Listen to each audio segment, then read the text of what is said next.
Hello and welcome to the Monday Agenda. The Monday Agenda today celebrates this wonderful publication with the title Governing Petroleum Resources, Prospects and Challenges for Tanzania. And the two editors are with us on the Monday Agenda. We have Professor Odd Fliesta from Norway, all the way from Norway, and we have Mr. Donald Murray of Repoa. Welcome to the program. Thank you very much. I understand that the journey towards coming up with such a fantastic publication has taken 5 years. So what has really been the objective and how has the journey been? Thank you very much. Actually, the journey was through a program, a research and capacity building program that was launched in 2014. So that's roughly 5 years since. So it has involved a lot of research in different areas with respect to petroleum governance. We looked into issues of local content. We looked into issues of revenue and expenditure management. We looked at issues around governance in terms of the fiscal regime, legislations, regulations.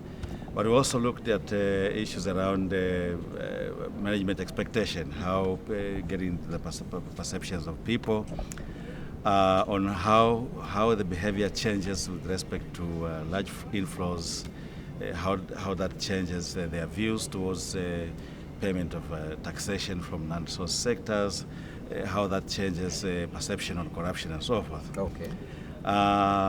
But there were also quite a number of capacity building initiatives in terms of not just helping and strengthening researchers to undertake research in this area, Okay. but also capacity building for the media in terms of how to understand the sector, how to report issues related to the sector, because we believe it's important for the people to be well informed, to manage public expectation, because it's an integral part of the management of the resources. Absolutely. But there are also quite a lot of dialogues and publications, and a number of times we engaged with different stakeholders, including parliamentarians, the policymakers of the government, civil society organizations, the private sector, and others. So it was really a program that we thought then, after all these 5 years, we could pull together a few chapters that touches on all these areas that I've touched, to be able to put everything comprehensively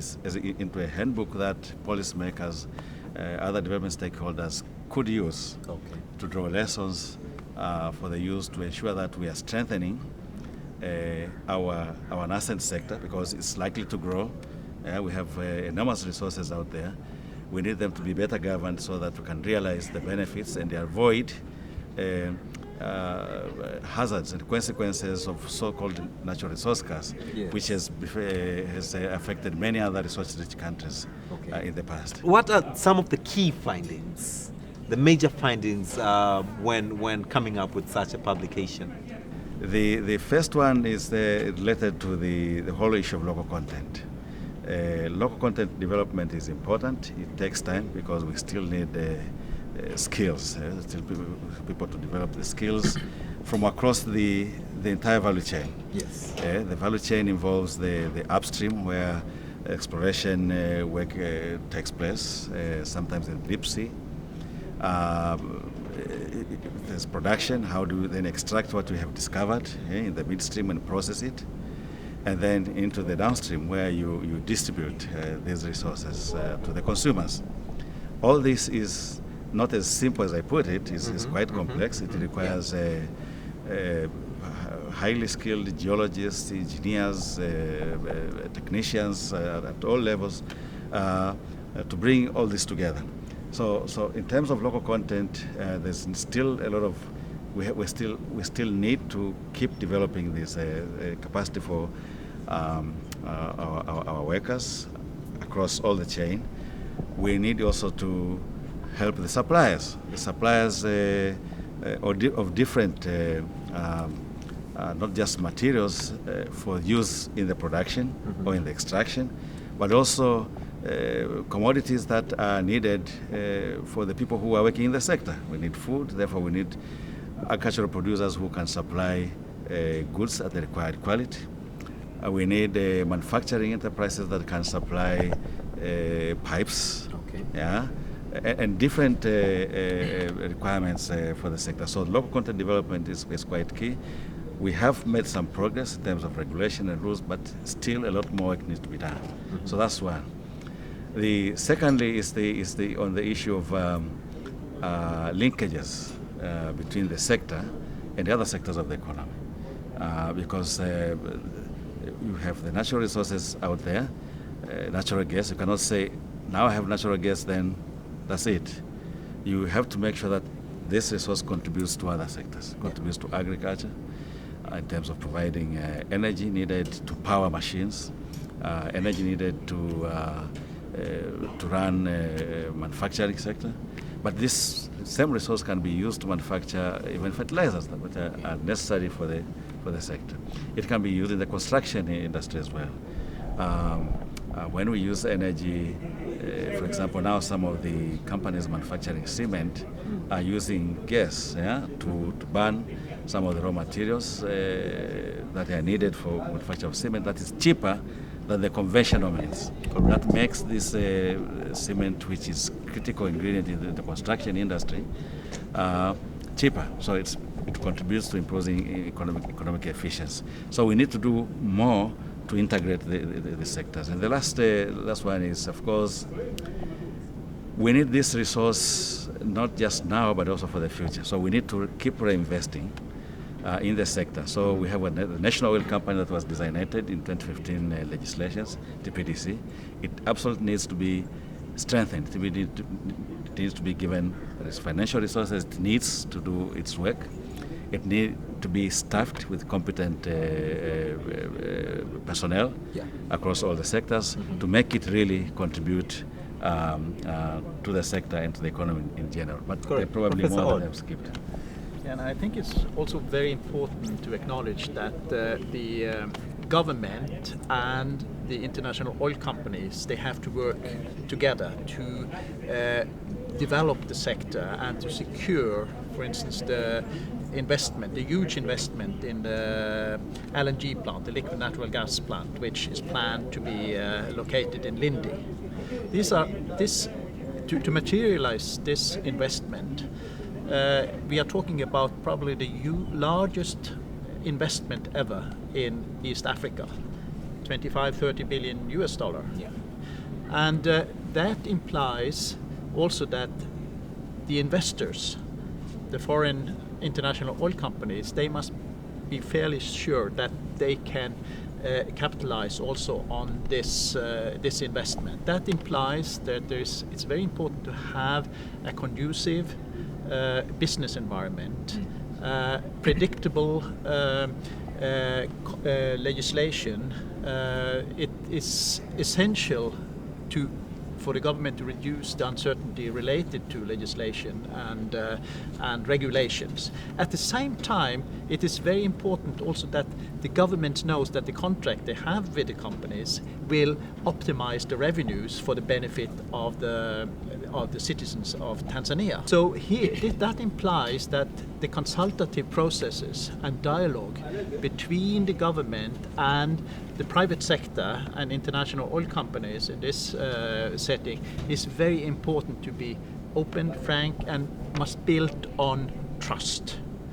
But a trust which acknowledges that they have different interests, but they have in profit maximizing for the petroleum sector, for the government to optimizing revenues for the benefit of citizens, but they have a mutual interest in realizing this potential.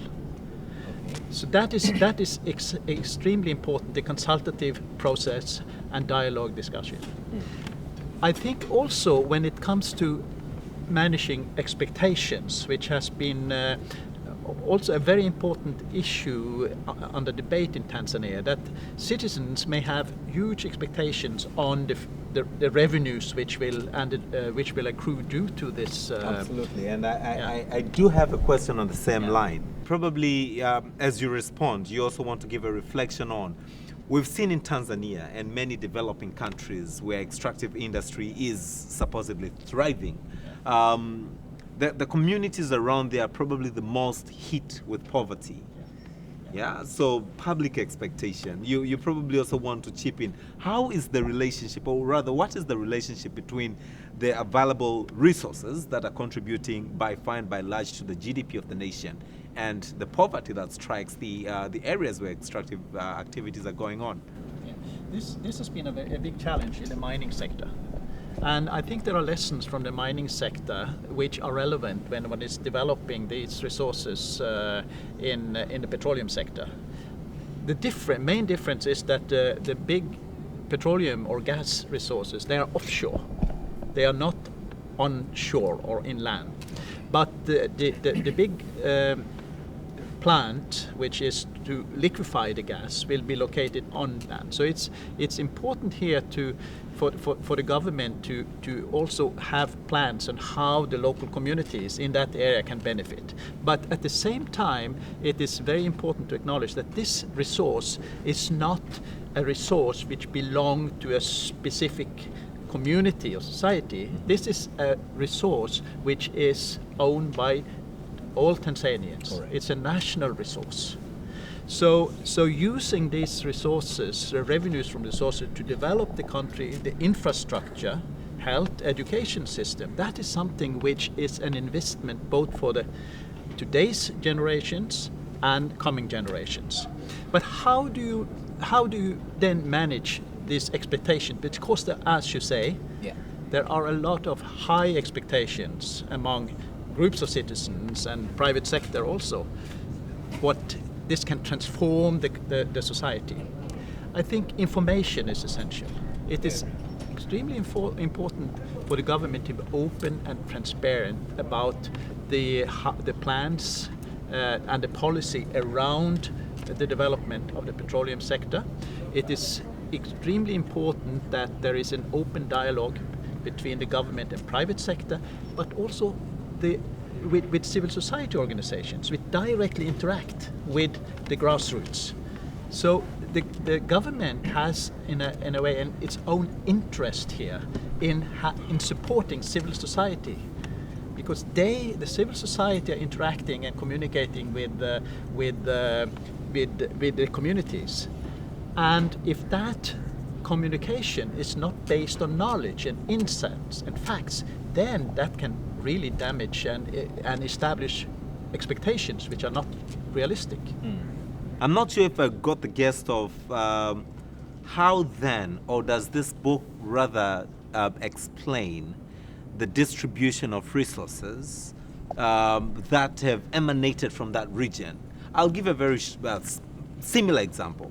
You mentioned Lindi, okay? Then resources are extracted from Lindi, the government is getting all the revenues, and then the infrastructure, for instance, is done in Dar es Salaam. Very little in Lindi. How do we manage, or does the book address how to manage, and how can we manage the expectation of people from Lindi, where the extraction has taken place, vis-a-vis, the people from developed commercial cities like Dar es Salaam? I think there's somewhere this book looks at that. Okay. And raises some. There are some examples of areas that some of current legislations have begun to address. Okay. In terms of, for example, the local content regulations and the requirements that if you need to source particular goods, for example, food, for the employees working in the sector, you first have to exhaust options from within the area. Okay. Yeah? So that gives opportunities for producers from within the localities to participate directly in the value chain by supplying. Same applies to jobs. Okay. Jobs. If there are skills required that you can source from the local areas. If not, make efforts and attempts to create those skills, to invest in developing the people from within the area, that they can actually be employed in various nodes of the chain. So that is important, but remember there are also which the government enacted the recent legislation, and it has been following closely. The cess that is supposed to be paid to the district councils Yes. from where the resources are coming from. I think you have seen in the mining area where the government is enforcing strictly the requirement for these companies to pay the fair share of the cess to the district councils. And same applies to the gas resources.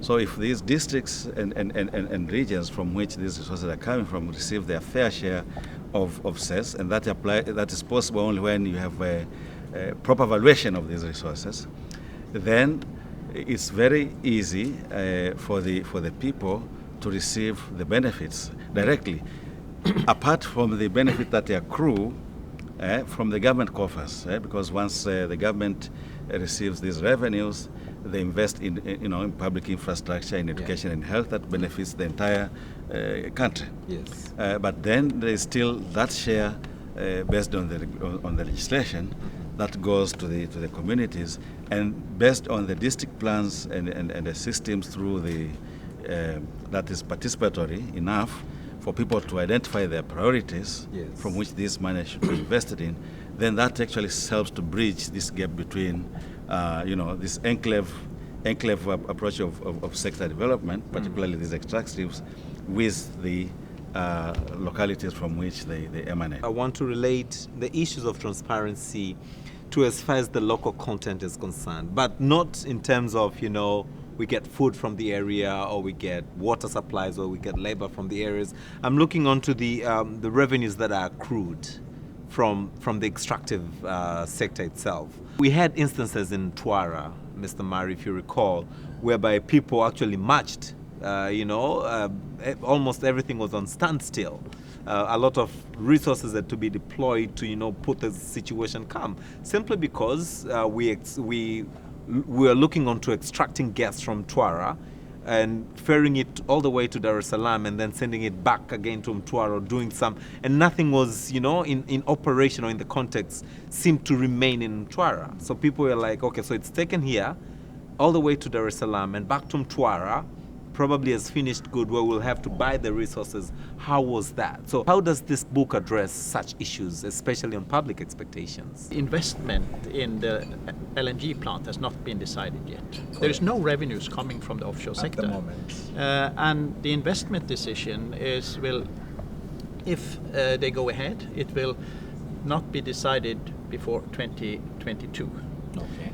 And thereafter, it will take many years, 7, 8, or maybe more years before the revenues. Well, first the construction period and then revenues. So we are talking about the future here. That means that the government has time to develop policies, to develop mechanisms also to secure that the communities benefit from it, and also lay the foundation for plans on how the Tanzanian citizens can benefit from this. What should be the priority? It is not sure that the most economic and beneficial way of using these resources, the gas resources, when they are extracted, is to transform it back to the community. The communities may benefit more through job creation, through the construction period, and the local communities, which is in Lindi, it's mainly agriculture, can upgrade the quality of the agricultural production to supply there. And then through the tax revenues, which the government generate from the oil companies, that money can go into financing, infrastructure, health, education. But we are talking about a long time span here, and therefore it's very important to have an open, transparent debate on how these revenues can be best used for the benefit of the communities. But I want to slightly more dwell onto the issues of local content, because, but in terms of the availability of skilled labor. How is, in your research and findings, what levels do we have at the moment, and do we think we are ready as a country to address the skills gap that will be required when the plant is in operation? The sector, much as we have had these discoveries since 1974, 1988, but they were really small. Yeah. So until recently, 2010, that we discovered that we have quite a huge resources out there, that we started to invest more aggressively into the skills development. And that will definitely take time. At tertiary level, we have invested quite a bit. I've seen a lot of geologists, engineers, economists, and I think we will need more as the activities intensify in the sector. But of course, at the middle level here, where we would need the technicians, I think we need to invest more there, because a lot of activities that are going to be hands-on. Across the entire segment, I think it's important that we also look at that. Recently, I think the last, from around 2012, when the government started to construct the pipeline, Yes. we didn't have a lot of technicians that could handle the activities in the construction of the pipeline, because that's not a very generic welding in which you could just use a generic welder. Okay. It really has some set of skills and expertise that would be required. And as we look into the future, we definitely think there will be more and more of those constructions. The low pressure system for the distribution of gas into the households. There could be pipelines supplying gas to the regions. We are looking at the East African regional market. I think we are the only country with natural gas. There could be a possibility of actually building more pipelines that would require more and more skills. So these are the kind of skills that we need to make projections of the future requirements and invest now. Have we done that? Have we done that already? I do believe that I know there was a skills development program prepared by the Ministry of Energy in the past. I'm sure they must have started to roll out. Okay. I think that'll be the proper question for the ministry. No, I'm asking that because Yeah. you also mentioned at the very beginning that the policy makers should be able to refer to this document. Correct. And as a point of reference, I'm sure the issues of skilled labor outline that, should be outlined. That's It why does I'm outline asking. that. So what are the gaps that are currently in to be addressed to meet the future demands? Yeah, as I indicated, of course, at the technicians level there is an enormous requirement for skills, but not just directly into the sector. Okay. But there are also other supplier market. Yeah. Because when you talk about the sector, you're talking not just those that are directly related to construction of gas pipes and so forth, but you're also talking of suppliers of security services, suppliers of food, suppliers of insurance. This is a very specialized industry. So you need to build capacity in all these areas that are related to the sector, because the growth of the sector comes with it the development of other lateral sectors that actually contribute to. So it's important that we start to look at, when we point this out, that we need to develop expertise, not just in the sectors, in those areas that contribute directly to the sector, but there are also a lot of indirect subsectors that are connected to the gas industry that we may have to pay attention, and I do believe that these pointers will be taken into account. Okay. And I think here it's very important also to secure that one is not developing the petroleum sector as an enclave in the economy, but it must be integrated as in other sectors. And sectors also, there are a lot of supply chain here which can benefit the sector and which can benefit from the sector. You know, you can use natural gas to produce fertilizer. You can use natural gas to produce fertilizer. You can use to produce ammonia.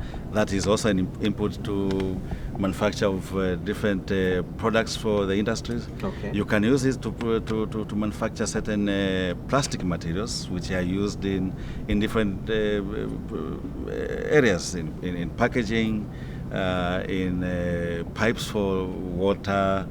So there are many uses in which this can be used. So we are talking of potential linkages with petrochemical industries. If that is the case, we need to develop skills in the petrochemical industries as well, is connected, not directly, but it is in fact a tertiary industry, if you like, that would use the raw materials from natural gas. So we need to develop all the skills so that we can have a connection. The fifth government under His Excellency John Joseph Pombe Magufuli is really promoting Tanzania towards middle income state through industrialization. And now that you've mentioned the products that could really come out of, petroleum products, how is this? And has the book also, I mean, I really am looking so much forward to reading this book, but how does this tell, the support, the vision of Tanzania towards industrialization, becoming middle income state by 2025 going forward? The book does point out to the current but also potential contribution of the gas sector to the transformation process. Okay. And as we heard this morning also from the government, for example, power. In order to become an industrial economy, you need a lot of power, a lot of energy. Correct. At the moment, natural gas is already contributing 54% of the total electricity that goes into the national grid. Yes. That is a significant contribution already into the transformation process. And there is a lot of potential because we still have a lot of gas. It's part of the gas mix, that part of the energy mix that is important for security of supply. Mm-hmm. We have seen the government taking initiatives to develop other sources, including the hydropower sector. But the gas also will contribute to this mix. The gas has a lot of potential. Already, as you noted, a lot of industries are already beginning to use gas as a source of power, which is cheaper. So the linkages between gas and other sectors of the economy, including agriculture through the fertilizer, including industries as not just as a feedstock to those industries, but also as a source of power, is quite key. But also infrastructure. Gas can be used in running of motor vehicles for public service, but also when we have the train that is a modern train using electricity, you need a lot of power. Natural gas is a significant contributor to that process as well. So it is that approach that we are taking also in the book, proposing that we avoid the enclave sector syndrome, that we focus everything on the sector as it is, and say, let's look at the gas economy as an integrated whole. How does the natural gas contribute to the transformation process that is necessary? And I think it's also very important to emphasize that that if Tanzania is to become a middle-income country within the next few years, then the government is dependent on to play with and interact with the private sector. The government cannot manage this alone. Correct. The private sector is very important to involve, to engage, and that requires also a kind of a trustworthy working relations here. It requires a business environment which is conducive, which is based on trust, based on dialogue, communication, and interaction. And I think so here there's a mutual interest between the government and the private sector to develop the country in the direction which citizens and the government want, that it shall become a middle-income country within the next few years. But how has the private sector been engaged in the entire 5-year process? The private sector has had an impact on the local content policy, definitely. The Domestic Business Association has had an impact on the formulation of the policies. You can see that, read that.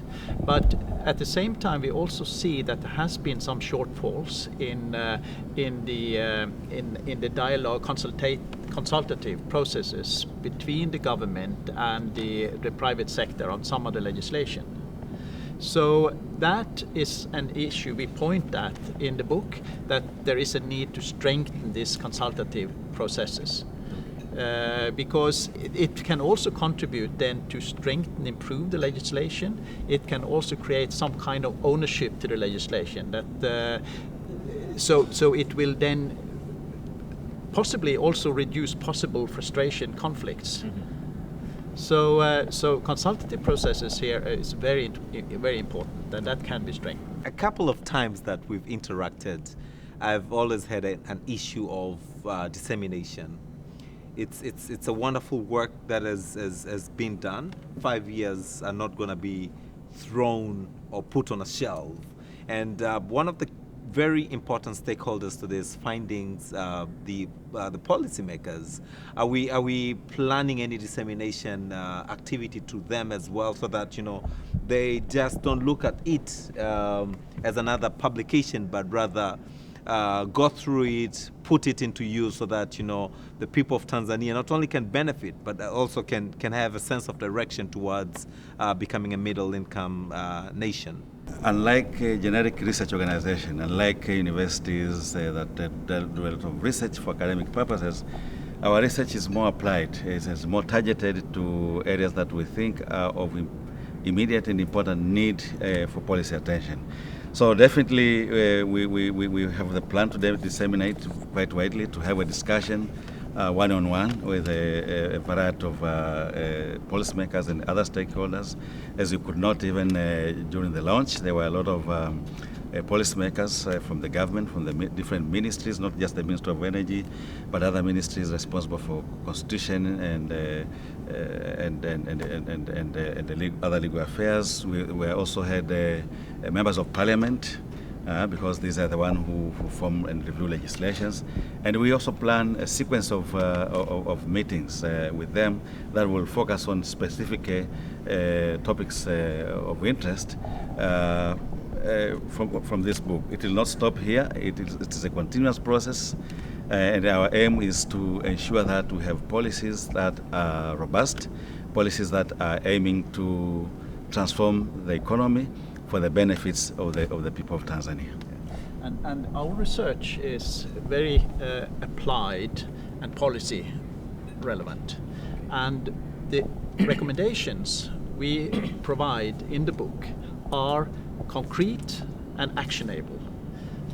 What we need is to communicate this directly with policymakers, with key stakeholders. So as Dr. Amari also mentioned, the plan is also to do a series of dissemination seminars and meetings and discuss the findings of this book at such events. How is Tanzania as a country prepared? Okay, I'm sure for the past 5 years you probably have encountered similar questions, but how are we prepared to embrace the opportunities?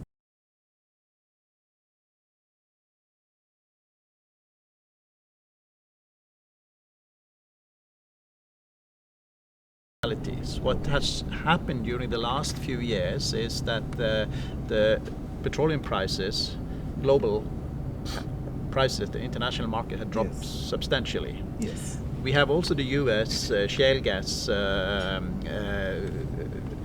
initiatives, which will also probably it will definitely reduce the demand for gas in the US, and probably also and therefore also reduce the price of the gas further. And then it is also the business environment is also an issue which has led to some constraints on investors' willingness or make the attractiveness of Tanzania as an investment destination. So that means that it's unlikely to see any big investments until the earliest 2022 I mentioned, and then a long construction period. Okay. So but then what we have also experienced during this last 5 years is that new opportunities have opened up. Initially, we only focused on the LNG plant, turning the gas into liquid and exporting it to the Asian market. Now one realized that there is a huge potential also to develop this gas for domestic and regional purposes, to expand the electric grid to other regions in Tanzania, to the neighboring countries. That has huge potential. And also, as Dr. Amari mentioned, petrochemical industries is also turning the gas into fertilizers, ammonium, and so on. So that is something which in a way has slightly diverted attention here or created a new vision that there are other opportunities than just exporting the gas. Right. Dr. Mari, you are nodding. Yeah, I can't agree more with Odd, and that's why I was giving an example here of where skills demand could come from. Yes. Because there are a lot of opportunities emerging from the you can see all countries in Africa based on the African vision, African Agenda 2063, but also we look at the SADC industrialization agenda, East African, every country wants to industrialize. Yes. That will create huge demand for raw materials, but for energy. Okay. And we are probably the only country other than Mozambique within the region that have natural gas. So it gives us the opportunity to explore these regional markets. Okay. So the opportunities are there. I think the willingness are there. That's why you have seen lots of regulatory reviews and new regulations to ensure that once we begin to exploit these resources en masse, they actually lead into benefiting the economy, supporting the integration process, the transformation process, and also directly benefiting the people. What are some of the key environmental challenges, if any? I think this has a huge potential for improving the environmental challenges when it comes to pollution, in particular from the cars and from energy which is produced by charcoal and so on. Yes. The natural gas is much cleaner. If one can develop this electric grid by expanding and using the natural gas, that will definitely improve the environment and has positive impacts on the climate. But I wouldn't literally end this program without hearing one or two key recommendations from this great work. Well done. I think I'll just make one because in the process of discussion we have mentioned, but one that I really want to emphasize, which is also part of what the book is trying to raise, is to take this sector in a more integrative way, to think about how this sector can contribute to a variety of sectors, including agriculture particularly, but also the manufacturing sector and the infrastructure sector, not just through the infusion of revenue from the sector, but also technology, because this is a very capital intensive and knowledge intensive sector. Okay. There are a lot of lessons we could draw from the management and development in this sector, which could be transferable to other sectors. The engineering skills, the capability that have been created there, the disciplines in terms of managing the enterprises related to the gas sector, transferred also into other sectors of the economy to maximize productivity. Okay. Using of raw materials, using of energy source to actually power the rest of the sectors to increase productivity and competitiveness in the context of the current global market platform, which is quite competitive. We have to have the opportunity, there is a possibility, but we have to configure ourselves to look at this sector in a more integrative way rather than an enclave. Thank you. Between the government and the private sector. I think that will be of the benefit for both parties here. To build trust, to build a fora where one discuss and disagree, but trust each other. I think that is very important for the further development of the sector. And then a last point, but I think it's very important to emphasize that the revenues from the offshore natural gas sources will not accrue for many years. Yeah. That means that it's very important to keep strengthening the non-resource based tax system. It's very important here that TRA is strengthened so it can develop and generate revenues from other sources also. Because we have seen from other countries which are rich in natural resources, Angola and Nigeria are examples of what can happen if they ignore the development of the ordinary tax system and just rely on natural resources. You were watching the Monday Agenda, and with me were Professor Odd Fliesta all the way from Norway, and Dr. Donald Murray from Ripoa. And we're looking onto this wonderful publication that the two have edited with the title Governing Petroleum Resources, Prospects and Challenges for Tanzania. And we've spent the 45 minutes of the Monday agenda looking onto the issues that have come out of this book. And of course, most importantly, the opportunities, and especially for the local companies to grasp onto the local contents, looking onto the value chain of the entire, the petroleum sector. Until next time, I'm your host, Austin Makani, and thank you for watching.